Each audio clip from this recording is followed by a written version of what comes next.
Where's your costume? Without you, this is embarrassingly straightforward. Yeah, I was gonna... Come on, Cupid.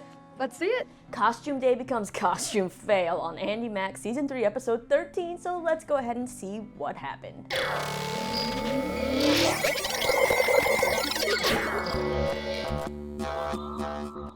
What's up, you lovely people? Lisa here, and oh man, this episode of Andy Mack was so good and so frustrating at the same time that I'm just glad that I have you all to vent about it with as I take a little bit of a break from my Jonas Brothers reunion high to recap this. Yeah, that's why I'm wearing a Jonas Brothers shirt. I had to dig them all out of my closet, and I am not ashamed about it. But back to Andy Mack. Just when I thought, oh cool, things are starting to get happy on this season, maybe we're going up, things are looking good for all of our characters, for the most part, one bad egg just comes in and ruins it all.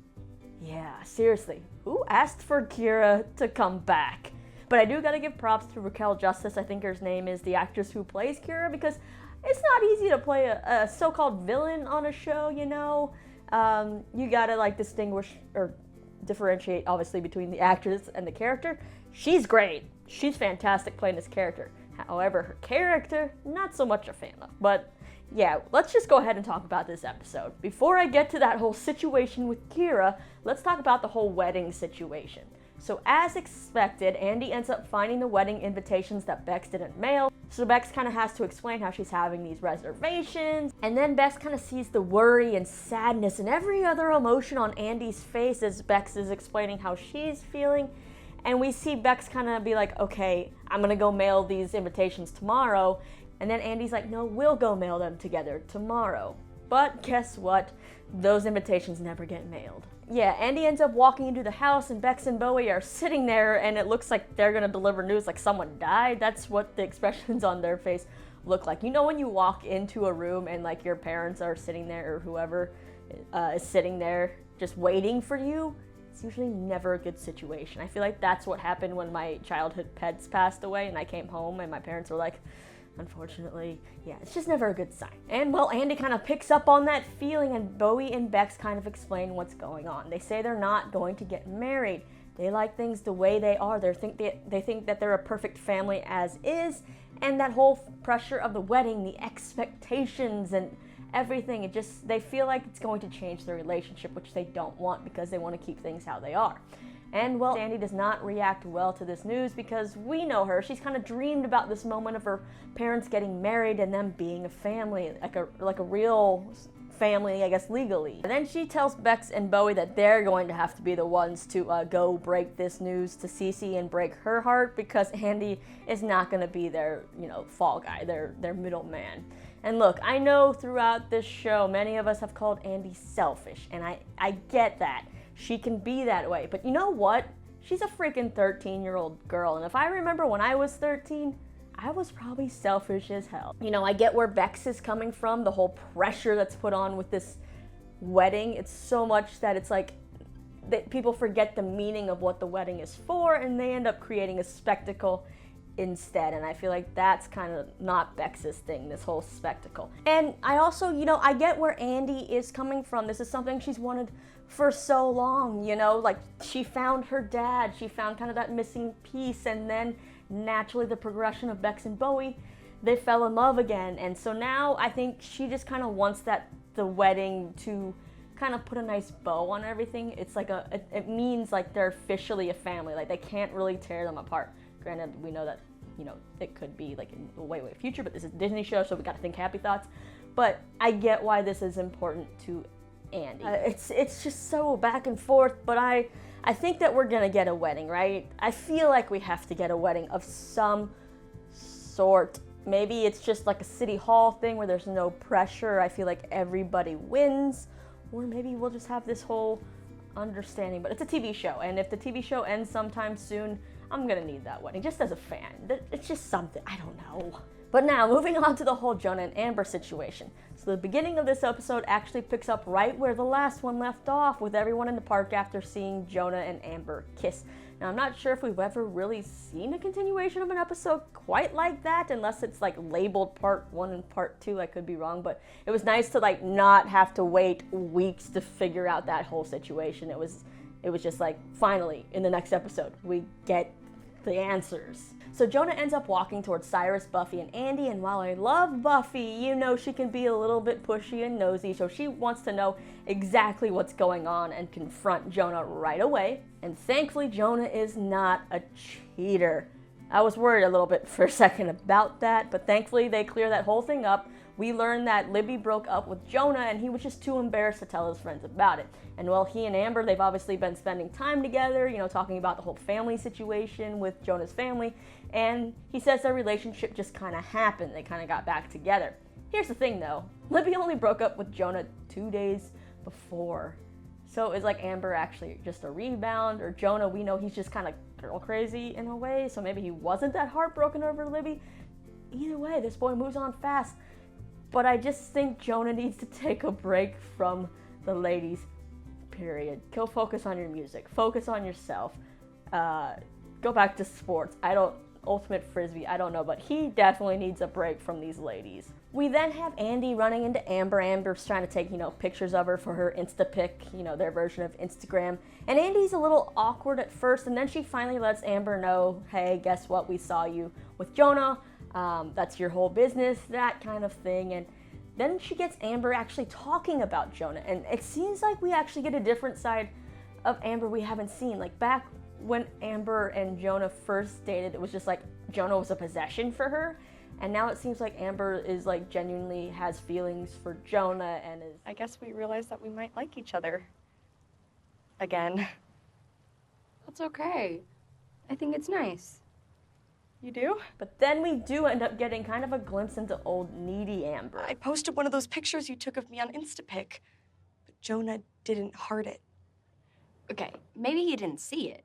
He was hearting other pictures. And Andy's kind of like, you know, don't read too much into this. But then Amber asks Andy to talk to Jonah for her. And well, Andy kind of looks uncomfortable at this because no one wants to be the middleman between your friend and your ex-boyfriend who now like each other again. It's just a situation you don't want to be in. But you know what?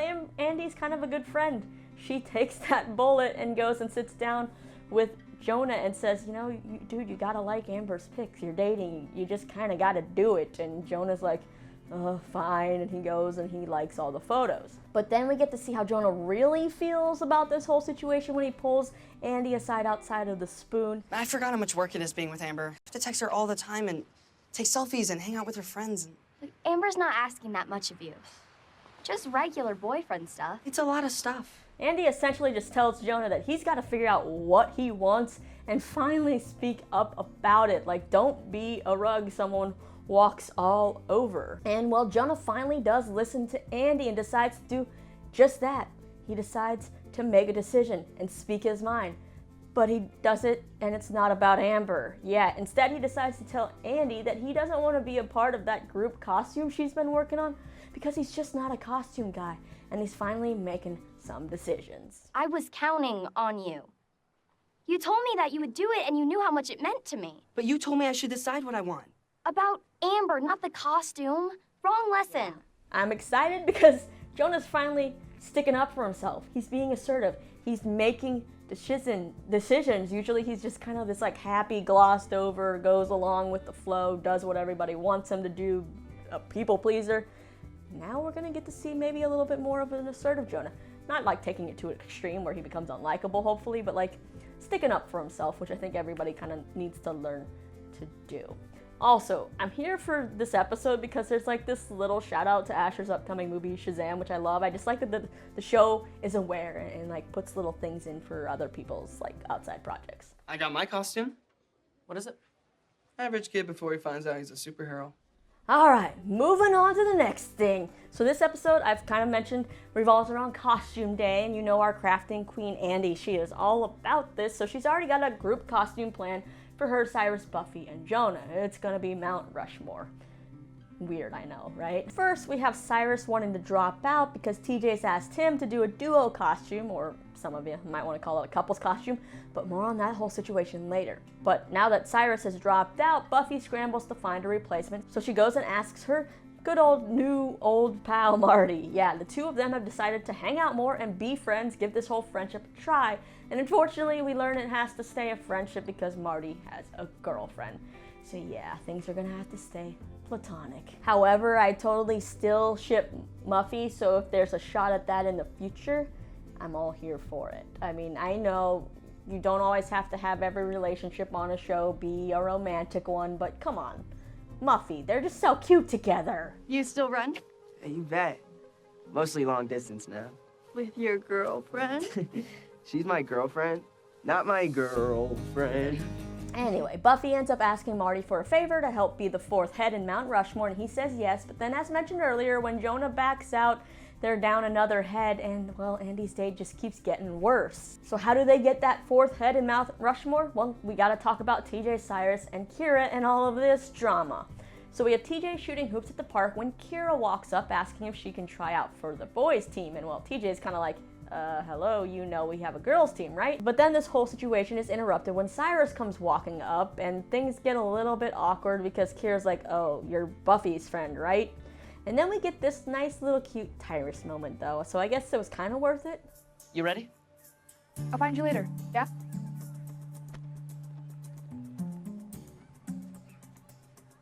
Like the way that TJ just like puts his arm around Cyrus and they go walking off. Yes, I know people do that platonically, I get it, but you know how most of us who watch this show ship TJ and Cyrus, so any little cute little moment like that, whether it's a friend moment or something more, we're gonna eat up with a spoon. But you can definitely see as Kira watches them walk off like this that there's some evil little wheels spinning in that head of hers. But then we get TJ asking Cyrus about costume day because TJ has had this great idea for a costume they can do together.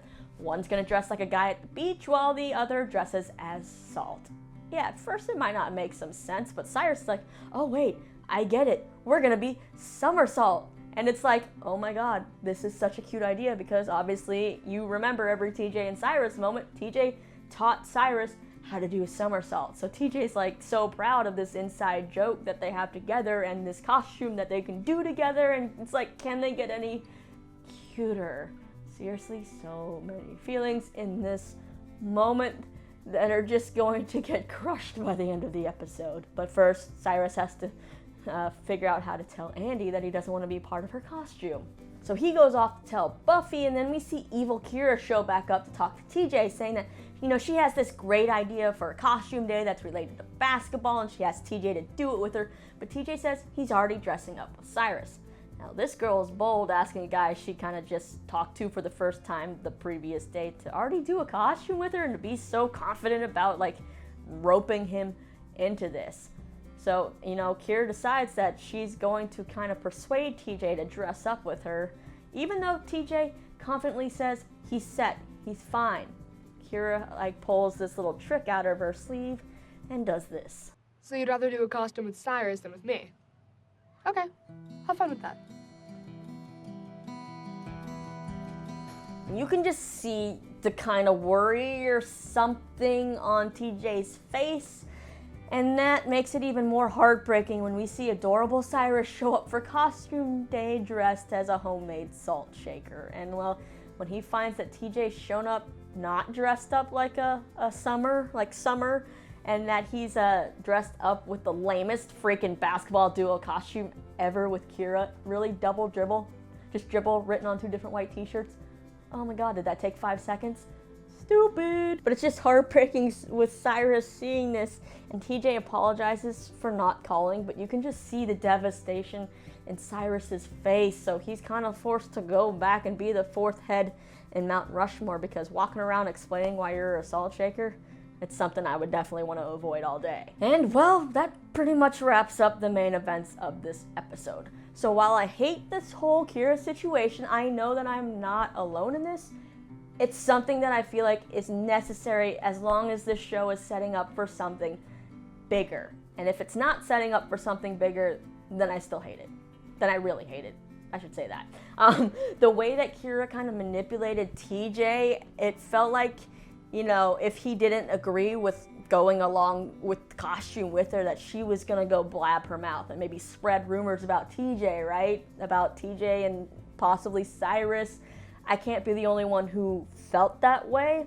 And with TJ, it's not been addressed on the show what his orientation is, whether he is straight, whether he's gay, whether he's bisexual, whatever it is, it shouldn't honestly matter. But whatever he identifies as, he isn't out. So I can see why he'd be fearful of rumors like this, especially since it's revolving around the basketball culture, sports culture. We see that so much in the real world, especially in high school. You know, these stories of these athletes that play football and then they're bullied and they don't want to come out of the closet. So this whole thing, I'm hoping, leads to that bigger situation, as sad as it's going to be to see play out, because obviously people will get hurt or maybe not, but it's a big deal.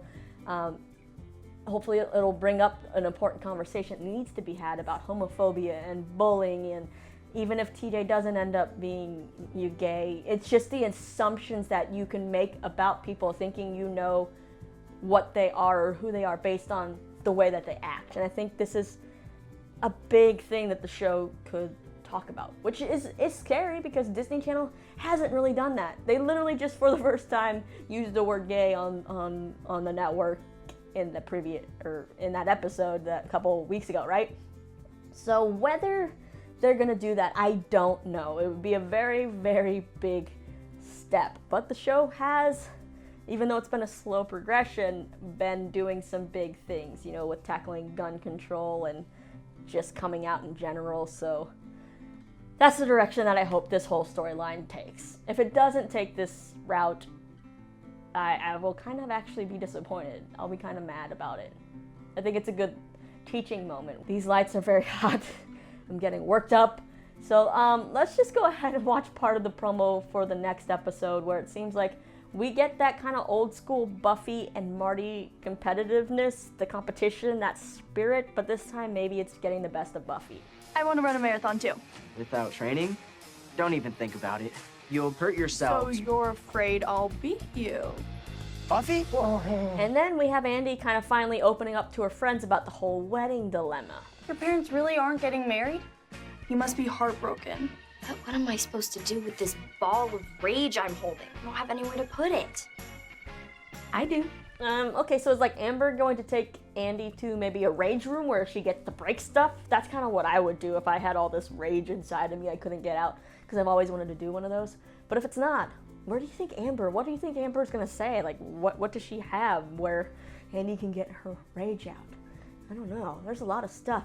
The show, that they're actually still filming. They're doing reshoots right now in Utah, which I am guessing that they're currently doing that to fill the scenes that they had to cut out for the rest of the season because of pedo pops, which is like really sad. But hopefully, maybe we'll get some better scenes. Maybe they'll rework some endings, and it'll end up being a great thing to happen.